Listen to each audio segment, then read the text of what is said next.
हिमांशु जोशी जी ने। लेकिन लेकिन घर के अंदर उनकी कोई नहीं सुनता है। मतलब यहाँ पारिवारिक मूल्य विघटन यहाँ बताया गया है कि सूरज आज नहीं आया है और ना ही फिलहाल आने वाला है, ऐसा लेखक का यहाँ कहना है। यह पटवारी का राज है, ठेकेदारों का राज है, जमींदारों का राज है, गरीबों के लिए लाचार। और वही जो सूरज की उन्होंने कल्पना की थी, वो सूरज बिल्कुल नहीं आया। भी यहाँ लेखक ने बताने की कोशिश की हुई है। यहाँ आज भी अव्यवस्था है। जो सपना आजादी प्राप्त होने के बाद भी मिलने वाला है, उसका मोहभंग हुआ है या वो सपना चकनाचूर हो गया है। सूरज उपन्यास का नायक जो है गांगी का आदर्श पात्र है, और आदर्श पात्र को यहाँ लेखक ने उद्घाटित करने की कोशिश की है, जो जीवन भर दूसरों की सेवा करता रहता है, कभी स्वार्थ भावना से कोई काम नहीं किया, कभी जाति का विचार नहीं किया, कहीं भी व्रत नहीं किया, कोई उपवास नहीं किया। उन्होंने अपने बेटों की शादी भी बिरादरी के बाहर की लड़कियों से की हुई, ये भी यहाँ लेखक बताते हैं। उनके बारे में लेखक लिखते हैं कि जीवन में कभी मंदिर नहीं गया गांगी, कभी व्रत नहीं रखा, नहीं तीर्थ बारात किया, पाप पुण्य क्या होता है इस पर भी विचार नहीं किया। जब वो आया सहज भाव से उन्होंने कर दिया है, मतलब मानवीय भाव से उन्होंने सेवा की है। उसी को पूजा माना, कर्म को ही उसने पूजा माना हुआ है और पुण्य किया हुआ है। यहाँ भी मूल्य विघटन मतलब मूल्य विमर्श जो है, मानवीय मूल्य विमर्श दिखाई देता है।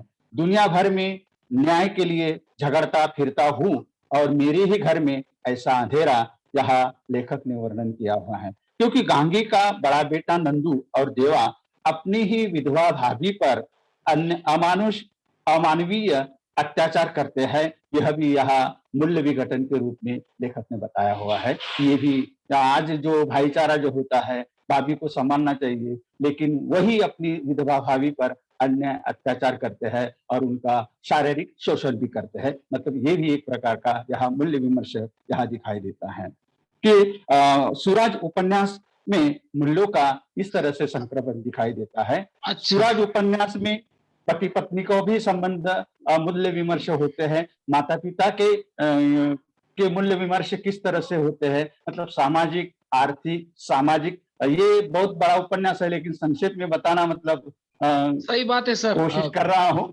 कोई बात नहीं, कोशिश कर रहा हूँ। आपका प्रयास हमारे तक पहुंच गया है और मैं आपको दिल से बधाई देना चाहता हूँ कि आपने बहुत अच्छी तरह से सामाजिक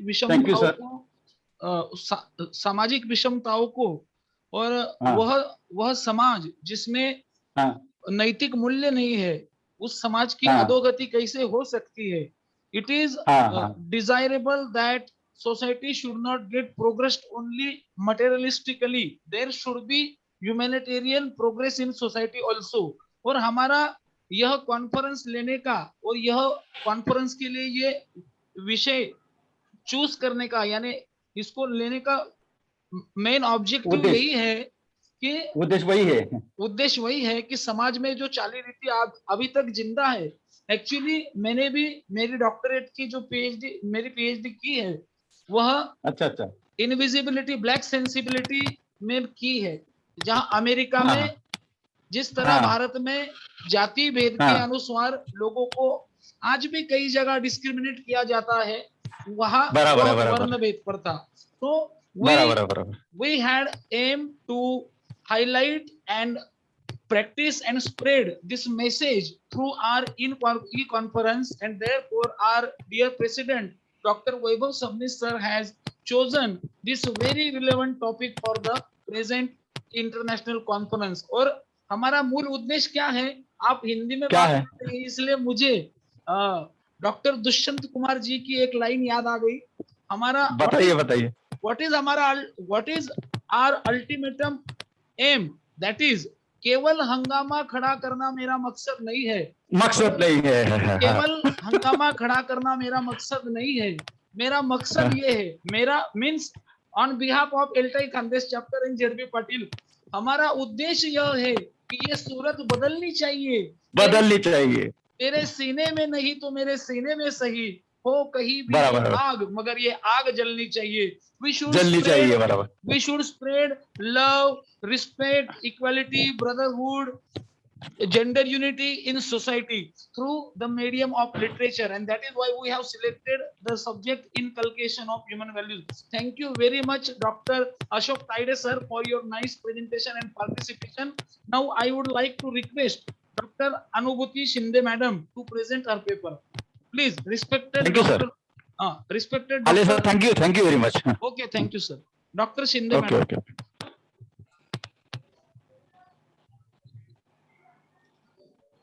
I think Dr. Shinde madam is, hello.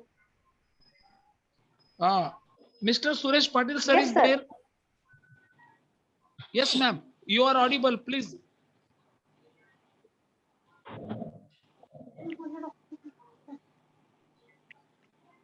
Hello, sir. You announced my name just now. Yes, madam. Okay. Sir, can you please pardon related to which subject? You have to present your research paper, na? Sir, I have presented my research paper from the Godavari IMR ID. Okay. Sorry, madam.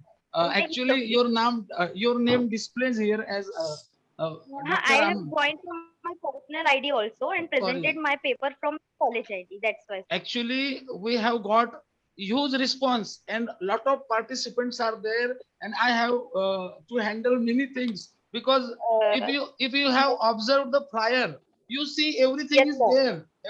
there, but only my contact number displays in the flyer. So many people contacts me. Sorry, sir. Sorry, madam. In fact, sir, I want to appreciate about the conveners, organizer, that it is really a very nice conference and we have learned a lot from this. Thank you so much. You have you. given me opportunity. That's why I am speaking about this. Okay. Thank you, so madam. much.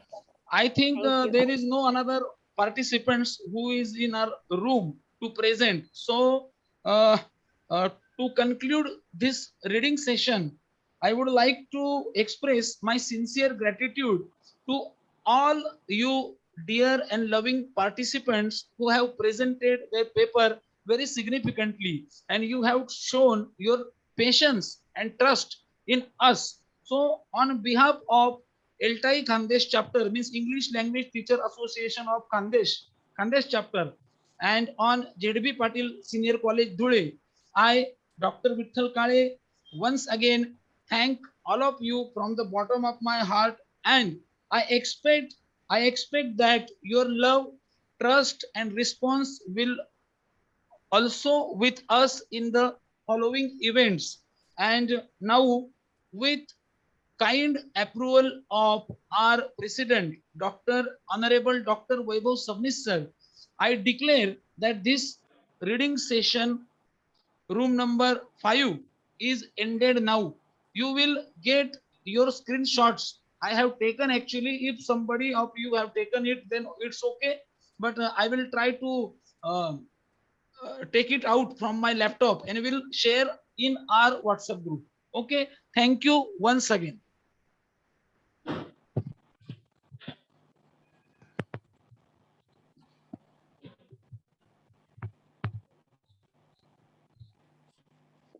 Anybody wants to say something? Hello? Should I end the meeting now?